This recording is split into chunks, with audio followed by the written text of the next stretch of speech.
Saya Dia Megasari Anjaya. MSCI, rontoknya bursa, mundurnya pejabat Bursa Efek Indonesia dan OJK adalah fakta bahwa Indonesia tidak bisa lepas dari mata investor asing. Saya sudah bersama dengan Profesor Budi Frensidi, ahli pasar modal Universitas Indonesia. Selamat pagi, Prof. Selamat pagi, Prof.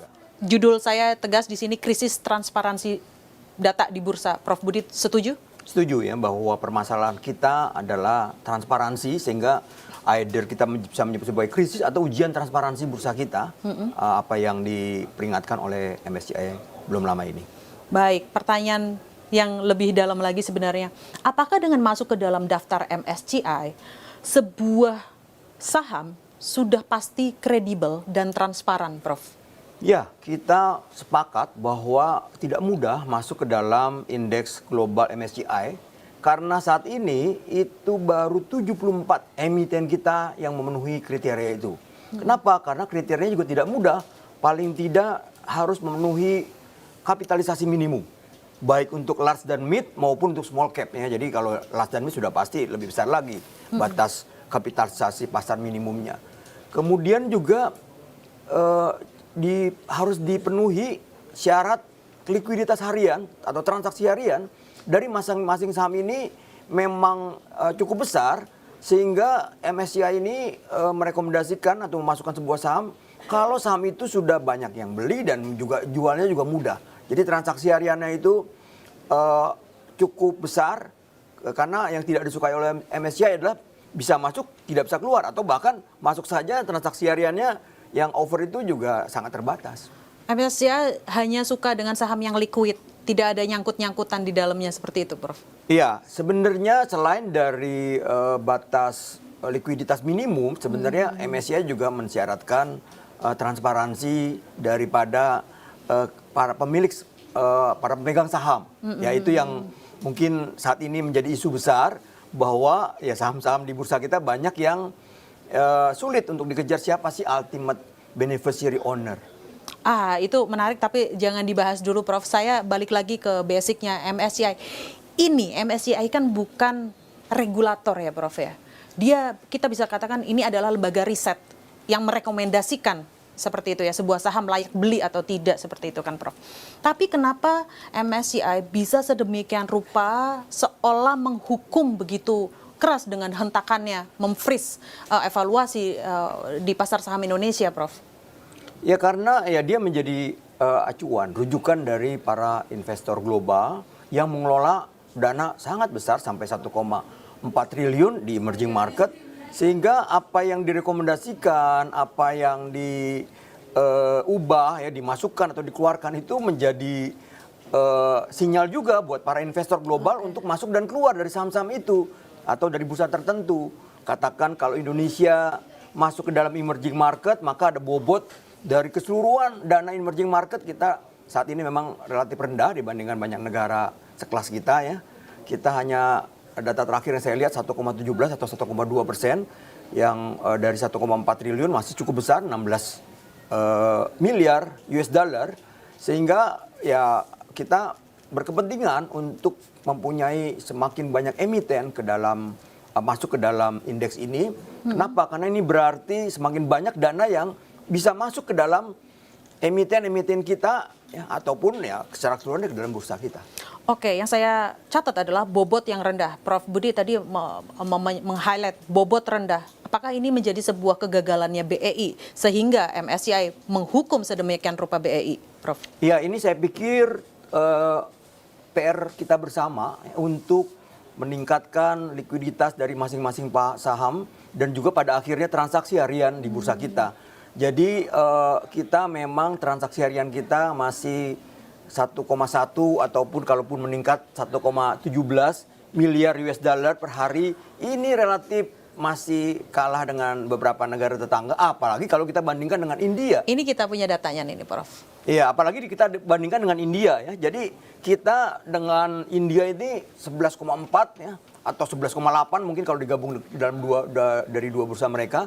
Sehingga ya kalau kita ingin meningkatkan transaksi harian kita ini, salah satu syaratnya adalah jumlah emiten kita yang masuk ke dalam indeks MSCI ya harus ditingkatkan. Jadi saya pikir saya tidak ingin menyalahkan regulator otoritas, tapi ini tugas bersama kita ya semua ya stakeholders dari bursa saham. Jumlah emiten kita yang masuk ke indeks MSCI kurang lebih ada 56 emiten ya Prof ya? 56 plus 18, 74. Ya, karena ada 2 klasifikasi yaitu large dan mid, satu lagi small. Ya. Kalau itu digabung 74 dan itu jauh sekali dibandingkan dengan India kalau tidak salah 644. Apalagi dengan negara-negara besar di Asia itu ada yang 800 lebih, 900 lebih.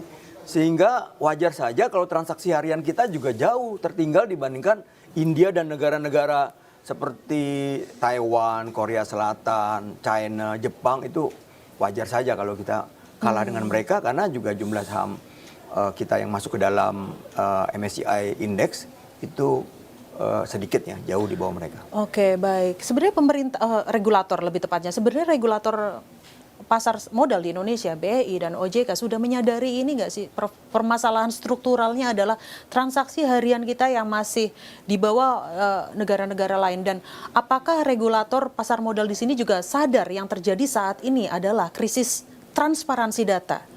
Saya pikir mengenai kita masih rendah sudah disadari, tapi bahwa apa yang harus dilakukan untuk meningkatkan ini yang belum banyak diperhatikan dalam arti salah satunya adalah ya mestinya menjadi KPI nih, KPI dari pengelola bursa bahwa jumlah saham atau emiten kita yang masuk ke dalam indeks MSCI ini menjadi KPI ya supaya jangan puas dengan jumlah emiten yang IPO di setiap tahun karena ini hanya kuantitas dan juga yaitu tidak, saya pikir tidak menjadi acuan KPI di bursa-bursa lainnya karena ini berhubungan dengan dana asing masuk ke bursa kita ya net buy katakan, kemudian juga berhubungan dengan transaksi harian ya, jadi semuanya sebenarnya merefer ke hal yang sama bahwa jumlah emiten itulah yang harus ditingkatkan sehingga kita bisa katakan meningkatkan transaksi harian kita sih dengan angka ini sebenarnya sudah melebihi target karena target bursa efek kita kalau tidak salah 14,5 triliun ya, tapi masalahnya ya kalau kita bandingkan dengan bursa negara lain ya kita belum apa-apa dan itu juga harus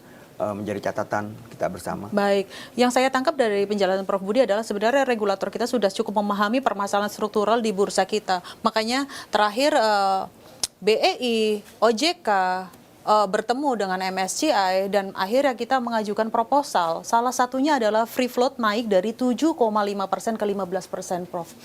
Apakah pemahaman regulator tadi yang kita bahas, mereka cukup memahami ini transparansi data, krisisnya, cukup terjawab dengan proposal kenaikan free float ini menjadi 15%, Prof?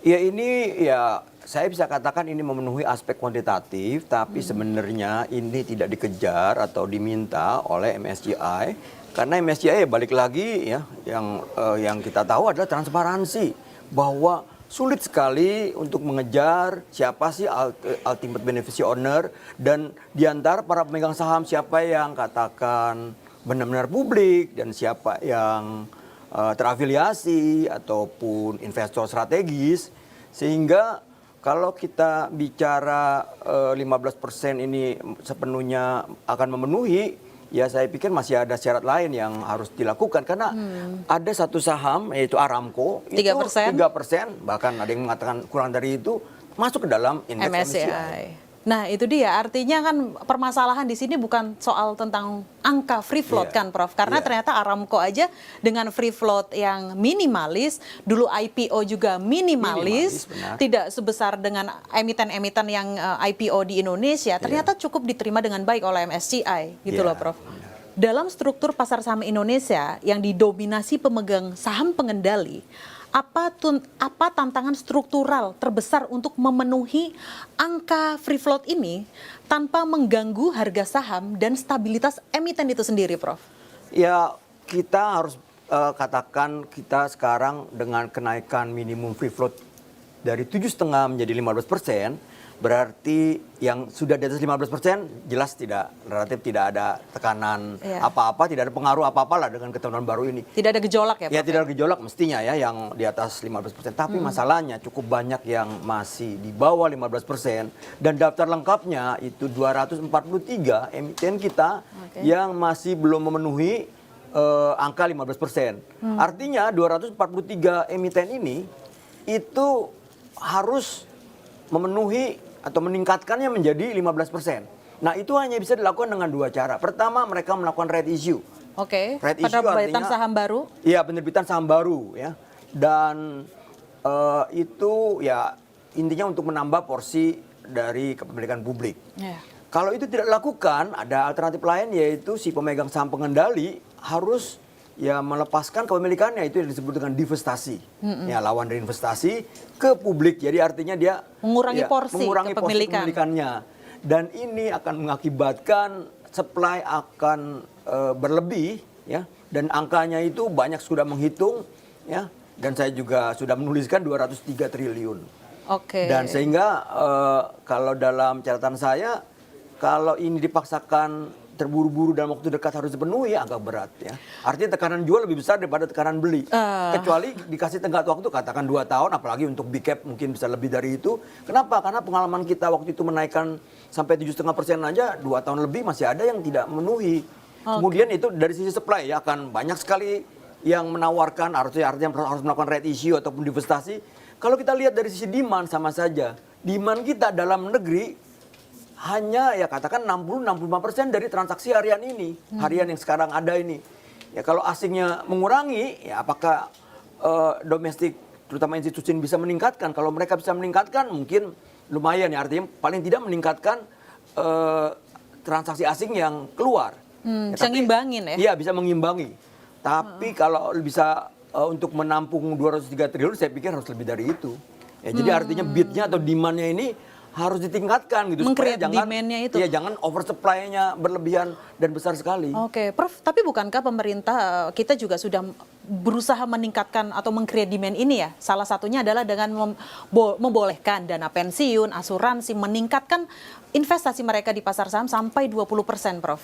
Iya, saya pikir untuk instansi pemerintah itu kita harapkan efektif ya, artinya akan diikuti oleh para pengambil keputusan di perusahaan-perusahaan ini. Tapi untuk swasta kan ya mereka ya punya hitungan sendiri, terutama katakan asuransi harus memperhatikan konsep matching duration dari asset dan liability. Tapi untuk yang instansi pemerintah, katakan ya kita sangat berharap pada Danantara, dan saya percaya pengelolanya paham benar ya, ada tokoh-tokoh dan juga yang sangat berpengalaman seperti Pak Pandu Barosan. Kemudian juga katakan yang mengelola dana besar juga di Indonesia adalah BPJS Ketenagakerjaan, yaitu Jam Sostek. Jam Sostek. Pokoknya yang saya tahu di atas 800 triliun. Katakan kalau 20% berarti 160 triliun. Ini dari angka yang sebelumnya mungkin 8% atau 10%, ini jumlah yang besar untuk menggerakkan atau meningkatkan bid, sehingga bukan saja mengimbangi keluarnya dana asing, tapi juga akan lebih besar dari itu, sehingga transaksi harian kita harapkan akan meningkat dan cukuplah menahan gejolak tekanan dari jual yang besar tadi. Saya masih penasaran dengan free float itu, terutama untuk BUMN. Saya di sini punya data tentang komposisi saham. Ini salah satunya lah, Prof, BSI, BRIS, yang free floatnya kalau pakai aturan lama dia sudah memenuhi karena sudah hampir 10% kan, Prof, di atas 7,5%. Tetapi dengan aturan baru, kalau nantinya jadi 15%, artinya kan ini salah satu emiten yang akan harus punya dua opsi, red issue atau divestasi kan, Prof ya. Ya, kalau dia melakukan red issue, benar tadi yang dikatakan, kalau dia melakukan red issue berarti secara jumlah mungkin tetap, tapi secara persentase kan turun. Terdilusi. Terdilusi itu yang dalam istilah keuangannya adalah mengalami dilusi. Ya. Tapi bahwa mereka akan nyaman, umumnya emiten termasuk BUMN akan nyaman selama dia masih mengendalikan. Oke. Ya, selama dia masih menjadi Sebagai istilahnya pemegang PSP, pemegang saham pengendali. Betul. Dan itu kontrol itu yang penting ya, artinya yang mereka akan pertahankan. Ya, persentase turun sedikit dari katakan nanti 90 atau 91 menjadi 85 relatif tidak terlalu menjadi perhatian serius ataupun tidak terlalu harus dipikirkan. Prof, tapi kan penerbitan saham baru atau right issue lalu divestasi ini kan aksi korporasi yang sangat strategis ya. Hitungannya cukup rigid, panjang, dan bahkan sangat rahasia ya, Prof. Kalau mengacunya ke BUMN, ini salah satu emitennya adalah BRIS, kode saham BRIS. Cukup kuat nggak BRIS menahan volatilitas jangka pendek ketika harus free float itu dipenuhi, Prof? Nah, ini tadi ya, kita berharap dari sisi demand juga ada imbangan ya, ada lawan lah. Karena kalau tidak, dan ini terutama kalau dipaksakan harus cepat ya, tergesa-gesa buru-buru, yang kita khawatirkan adalah tekanan jual lebih mendominasi daripada mereka yang berniat membeli atau bid ya. Itu yang kita khawatirkan. Prof, kita bahas lagi ke proposal selanjutnya nih Prof, tentang keterbukaan data kepemilikan saham. Ini rasanya seksi juga nih Prof untuk dikupas ya, keterbukaan data, karena ini kan match dengan permasalahan di bursa adalah krisis transparansi data, Prof. Saya ke OBU ini, Prof, ke Ultimate Beneficial Owner. Prof, sebenarnya ini kan kepemilikan manfaat terakhir kan OBU itu kan, yang identitasnya itu kan tersembunyi seperti itu. Tetapi pertanyaan saya untuk ke basic dulu, MSCI itu kan menekankan pentingnya transparansi OBU itu, Ultimate Beneficial Owner itu. Dalam praktik di Indonesia, sejauh mana struktur nomini, pinjam nama untuk pembelian saham, lalu cross ownership atau kepemilikan saham silang, PT ini mempunyai anak usaha, PT ini ternyata memiliki saham di sini, memiliki ini, yaitu cross ownership itu, Prof. Dan special purpose vehicle, SPV, perusahaan cangkang kendaraan. Seberapa mengaburkan siapa pemilik real saham? Gitu, Prof. Ya, itu yang dipermasalahkan oleh MSCI ya, bahwa ya ada nomini, dengan adanya nomini ini kan semakin sulit mereka memisahkan mana sebenarnya yang investor benar-benar publik dan mana yang terafiliasi dan mana yang investor strategis dan sebagainya. Apalagi kalau nanti seperti di Indonesia berlapis-lapis kan, megang sahamnya adalah PT, kemudian begitu ingin di breakdown siapa PT Yubo di belakang PT itu masih PT lagi, dan ada yang meneliti kadang-kadang ya tidak tertutup kemungkinan sampai 7 lapis itu masih tidak terbuka. Jadi memang ini yang dipertanyakan ya, bahwa siapa ultimate beneficial owner ini di bursa kita tidak mudah gitu mereka ketahui. Sampai 7 lapis, tetapi ini MSCI minta dibuka sedetail mungkin. Prof, di sini bukankah itu berisiko over disclosure juga, Prof? Tentang siapa pemilik saham itu, bukankah itu juga berbahaya, Prof? Nah, itu saya pikir tetap akan diperhatikan bahwa ini tidak kemudian melanggar masalah, tidak ugal-ugalan kayak gitu membukanya ya, Prof. Tadi, privasi ya, masalah data privasi itu gimana, bahwa Prof? ya, jadi sementara ini karena begitu menghargai privasi, KC ini sampai tidak meminta coba breakdown yang detail, atau istilah dari MSCI ini granular, tapi sebenarnya itu diminta perincian yang lebih lengkap sebenarnya ada di perusahaan sekuritas anggota bursa. Sehingga khusus untuk investor domestik ini sebenarnya permintaan persyaratan yang diajukan oleh MSCI ini sebenarnya bisa dipenuhi dengan KC, katakan meminta data, minta dukungan kerjasama dari perusahaan sekuritas anggota bursa. Ya. Tapi masalahnya adalah begitu investor saham di bursa kita ini adalah custody asing, institusi asing, itu benar-benar sampai saat ini dikhawatirkan masalah privacy tadi sulit untuk dikejar siapa ultimate beneficial owner.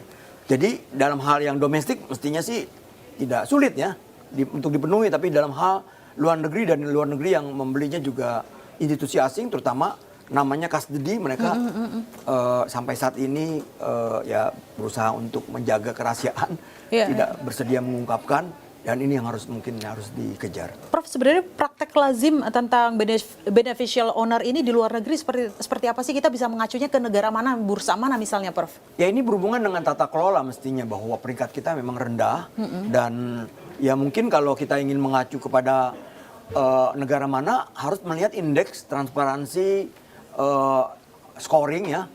Sudah pasti negara maju lah yang bisa menjadi acuan model untuk tata kelola kita. Karena ada scoring, bahkan bukan hanya peringkat tapi scoring. Negara kita relatif ya seperti biasa di peringkat-peringkat yang bawah ya, apalagi dibandingkan negara maju. Baik. Saya nge-wrap dulu nih Prof tentang aturan free float dan keterbukaan data. Ini kita bahasakan dalam investor retail awam itu kan aturan ini dibikin untuk mencegah saham-saham dengan mudah digoreng.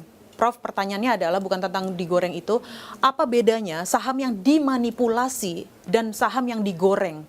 Apa bedanya, Prof? Nah, ini istilah pertama sebenarnya saya harus luruskan. Digoreng itu adalah istilah yang ramai sekali digunakan dalam konteks pasar Indonesia atau ya, media dan banyak investor lah pelaku pasar di sini.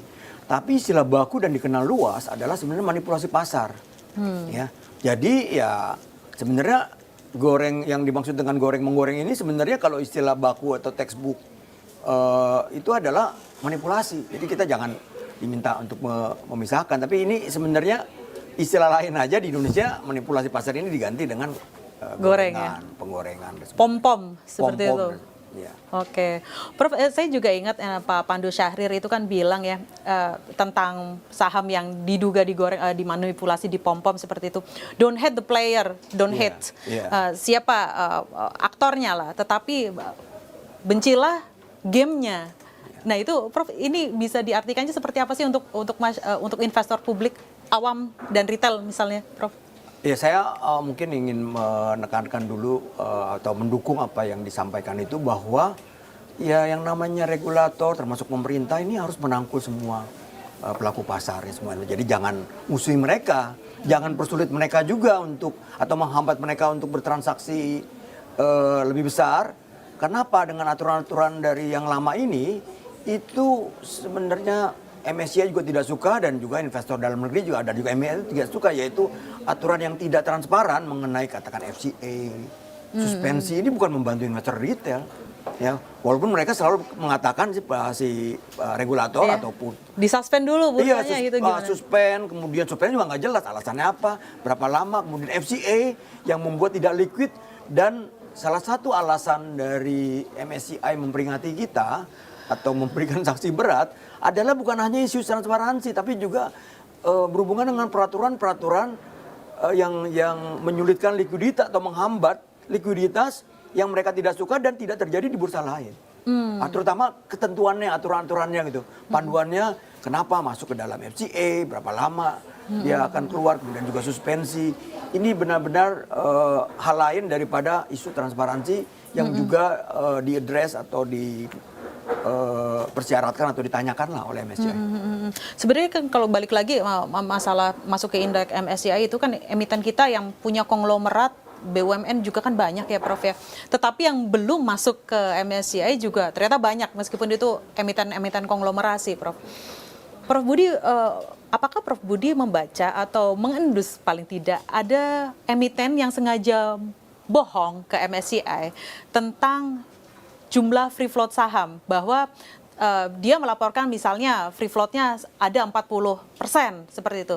Tetapi ternyata di belakangnya adalah pemilik-pemilik terafiliasi juga. Apakah Prof Budi mengendus bahwa MSCI tahu nih siapa yang bohong emiten di Indonesia? Ya justru ini mereka minta diselidiki bahwa ada beberapa itu susah dipisahkan ya antara benar-benar publik ya atau sebenarnya ya nomini ya atau investor strategis ya ataupun terafiliasi. Kenapa? Karena dengan menggunakan nomini kan jadi kabur. Makanya mungkin salah satu yang ditingkatkan jadi 27 ini ya untuk lebih jelas ya udah lebih spesifik, lebih granular. Siapa saja sih, jadi pemisahannya jelas gitu antar yang benar-benar publik dan sebagainya. Tapi bahwa beberapa emiten berusaha untuk masuk mengelabui free float itu ya tujuan untuk masuk. Saya pikir tentu ada dan kita ya beberapa kita juga sudah mencurigai beberapa emiten melakukan itu. Padahal mestinya mereka tahu bahwa nilai atau besarnya free float itu bukan menjadi acuan. Kenapa? Karena yang menjadi acuan adalah masalah likuiditas dan juga market cap. Ya, kapitalisasi market ya, kapitalisasi Prof. pasar dari emiten itu. Semakin likuiditas, semakin orang bisa jual beli dengan mudah, tidak ada nyangkut-nyangkutan. Sebenarnya itu yang disukai oleh MSCI. Semakin liquid berarti kan semakin mudah beli dan jual tanpa mengaruhi pasar, tanpa market impact istilahnya, artinya tanpa tekanan harga atau harga mengalami volatilitas yang besar. Gitu. Kita awamkan lagi ya, Prof ya, izin ya, Prof, bahwa yang disukai oleh MSCI adalah ketika seseorang retail misalnya masuk ke sebuah saham, harganya 500, kemudian tidak secara ugal-ugalan atau secara cepat turun menjadi ke 300, 200, 100 yang pada akhirnya itu dana dia, duit dia nyangkut seperti itu ya Prof? Iya, iya. Jadi apalagi sampai mengalami kerugian, sampai sulit keluar saja itu tidak disukai. Telat Jadi beli.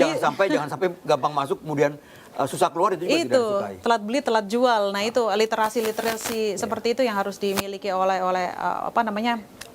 investor retail kita, Prof. Prof, satu lagi proposal yang diajukan oleh regulator kita ke MSCI adalah keterbukaan data kepemilikan. Oh, ini bukan ini. Sebenarnya ini judulnya sama dengan ini. Ini maksudnya adalah subtipe investor. Kita kan selama ini memakai KC, memakai 9 subtipe ya, Prof. Ini akan dinaikkan menjadi 27 subtipe. Apakah KC cukup siap infrastrukturnya dan kualitas data sedetail ini, Prof? Mungkin ini sesuatu yang baru, tapi dengan IT yang dimiliki, ya, saya pikir ini akan cepat bisa diatasi. Prof, proyeksinya nih, Prof, sampai tenggat waktu yang ditentukan oleh MSCI, kemana arah bursa kita bergerak, Prof? Saya pikir masih volatile ya, karena ya kita tidak tahu, tapi begitu MSCI mengatakan oke, permintaan kami sudah terpenuhi dan kita tidak lagi melakukan pembekuan, bahwa akan ada nanti tambahan emiten yang masuk ke indeks ataupun naik kelas dari beberapa emiten kita, dan itu akan menjadi titik balik ya, turning point dari kepanikan menjadi kembali optimisme. Baik, saya simpulkan, Prof, ini MSCI menghukum bursa kita bukan berarti vonis. Hukuman berbeda dengan vonis, dan transparansi data kepemilikan itu adalah momentum untuk mereformasi apa yang terjadi di bursa kita, terutama dari sisi regulasi ya, Prof. Dan dividen termahal di bursa saham Indonesia adalah transparansi data. Betul, Prof ya? Setuju. Ya. Baik, terima kasih Prof Budi Frensidi, ahli pasar modal Universitas Indonesia. Sehat selalu, Prof. Ya, terima kasih sama-sama.